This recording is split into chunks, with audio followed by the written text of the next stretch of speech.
नमस्ते बच्चों। आज का पाठ कक्षा 7 के लिए है। यह बसंत भाग 2 का पाठ संख्या 8 है और इस पाठ का शीर्षक है श्याम एक किसान और इसके लेखक हैं सर्वेश्वर दयाल सक्सेना जी। बच्चों, इसके पाठ का शीर्षक आप देखते हैं श्याम एक किसान, तो यहाँ पर किसी किसान का नाम श्याम नहीं है, अपितु कवि ने किसान के रूप में जाड़े की शाम के प्राकृतिक दृश्य का चित्रण यहाँ पर किया है।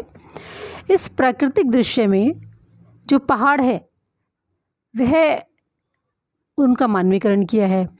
पहाड़ का मानवीकरण करते हुए लेखक कहता है कि पहाड़ जो है वह एक ऐसे किसान की तरह लग रहा है जो कि बैठा हुआ है, और जो आकाश है उस किसान के सर पर वो ऐसे लग रहा है जैसे उसने सर पे साफ़ा बांध रखा है, साफ़ा यानी कि कपड़ा बांध रखा है। और पहाड़ के नीचे बहती हुई नदी उसके घुटनों पर रखी हुई चादर के समान उसे लग रही है। और पलाश के फूल लाल रंग के होते हैं, तो पलाश के पेड़ों पर खिले लाल लाल फूल ऐसे प्रतीत होते हैं जैसे कोई अंगीठी जल रही है। और जब आकाश में सूर्यास्त हो जाता है, आकाश में घना अंधेरा छा जाता है, तो वह अंधेरा ऐसे लगता है जैसे झुंड में बैठी भेड़ हों।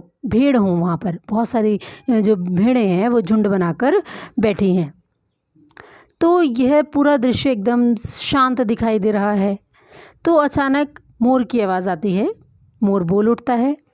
तो मोर की आवाज़ ऐसे लगती है जैसे किसी ने आवाज़ लगाई हो। मोर की आवाज़ सुनते ही पूरा जो दृश्य है वहाँ का बदल जाता है।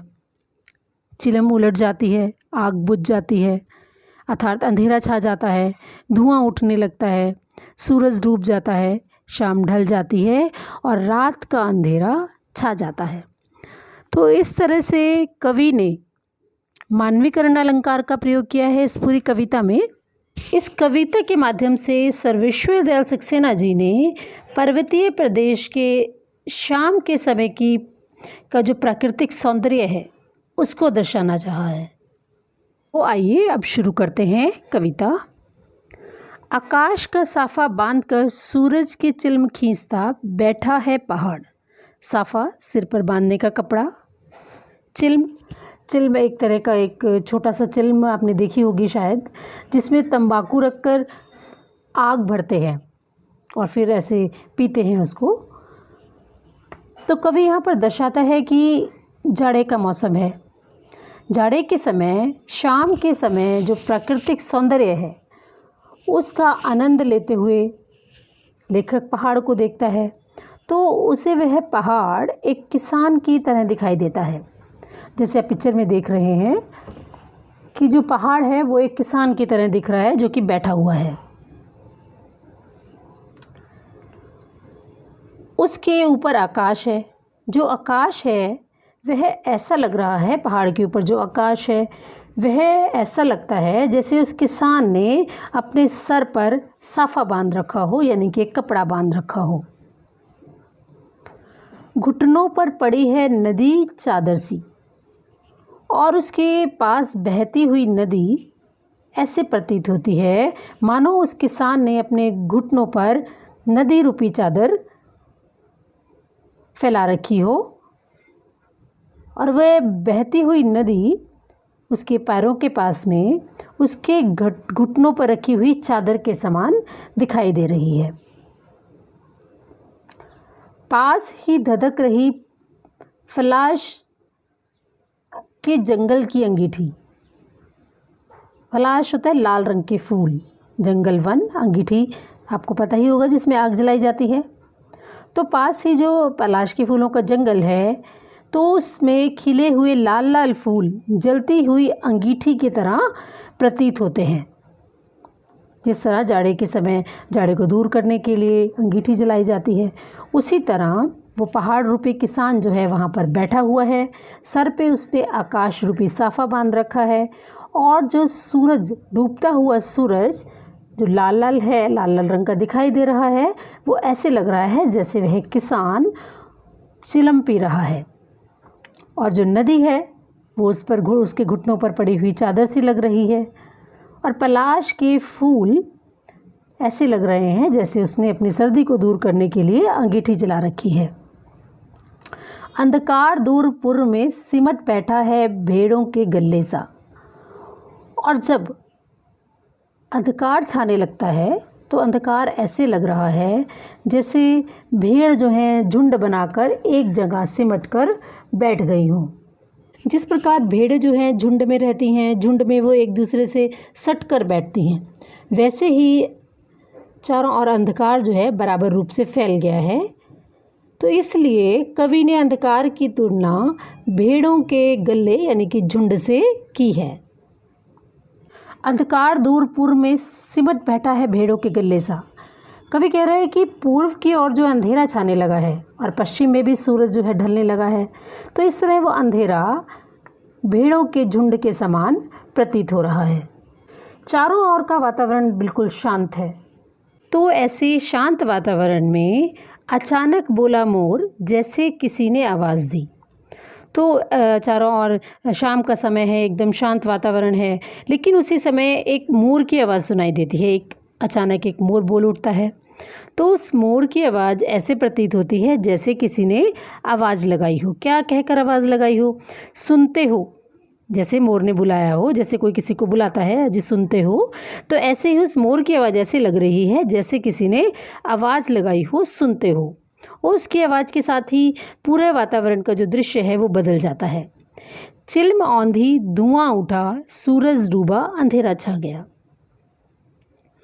तो उस आवाज़ के लगते ही दृश्य पलटा, चिलम उलट गई, आग बुझ गई, धुआं उठने लगा, सूरज डूब गया, शाम ढल गई और रात का अंधेरा चारों ओर छा गया।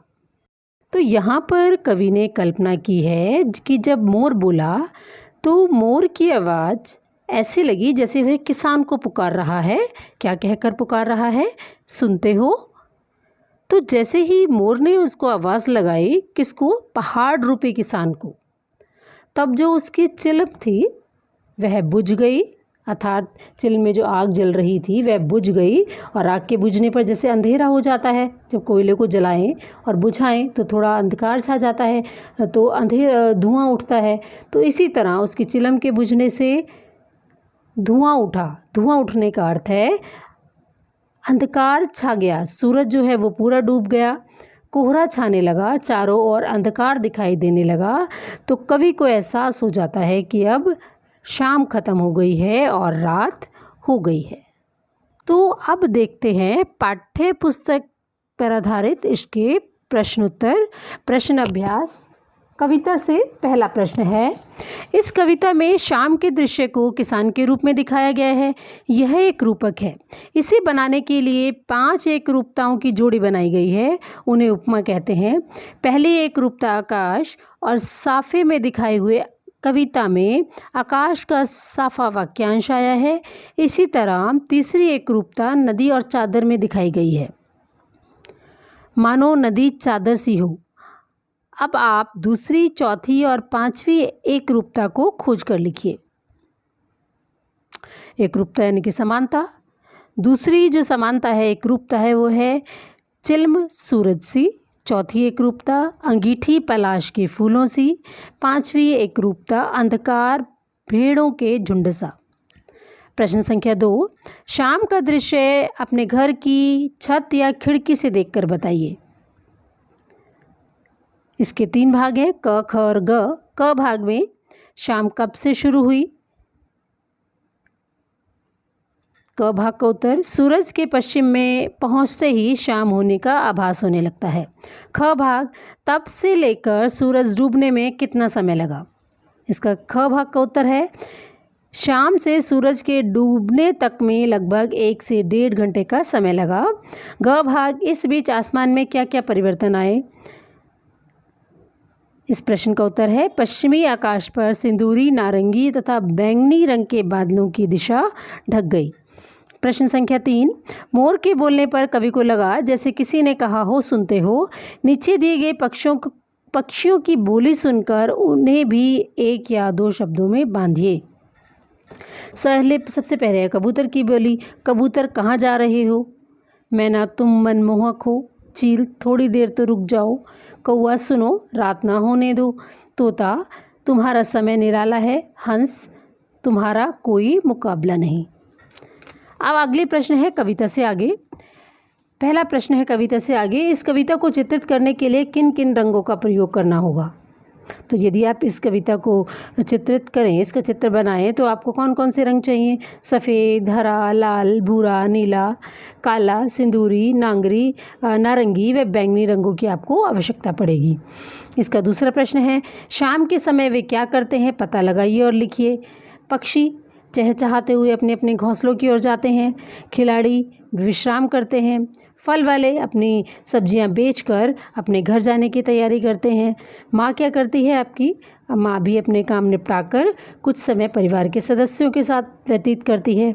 पेड़ पौधे दिन भर झूमते रहते हैं, लेकिन शाम को बिल्कुल भी दम साध कर खड़े हो जाते हैं, ऐसे लगता है मानो वो विश्राम कर रहे हों।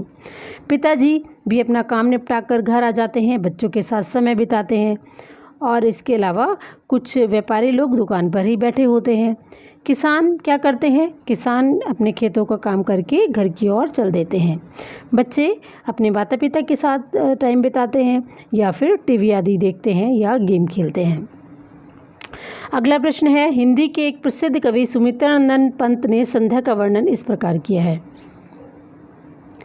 संध्या का झुरमुट, बांसों की झुरमुट, है चहक रही चिड़ियाँ, टीवी टी टुट टुट।